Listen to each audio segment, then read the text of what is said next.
Hello বেডিজ। তো কয়েকদিন আগে আমি আর বৃষ্টি গেছিলাম আমাদের হেয়ার স্মুথনিং এর জন্য, আর আজকে সেটারই মিনি ব্লগ তোমাদের সাথে শেয়ার করব।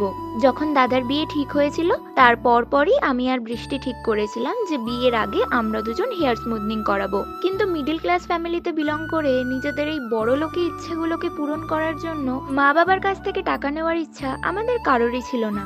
আর তাই বিয়ে ঠিক হওয়ার পর থেকে একটু একটু করে টাকা জমানো শুরু করেছিলাম আমরা। এই কথাগুলো শুনে এটা ভেবো না যে আমরা আমাদের মা বাবার কাছ থেকে কোনো কিছু আবদারই করি না।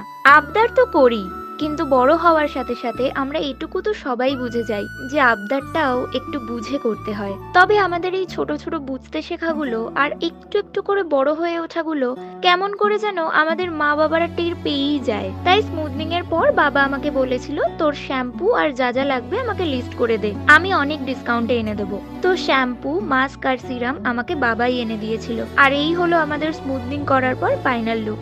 আজকের জন্য টাটা।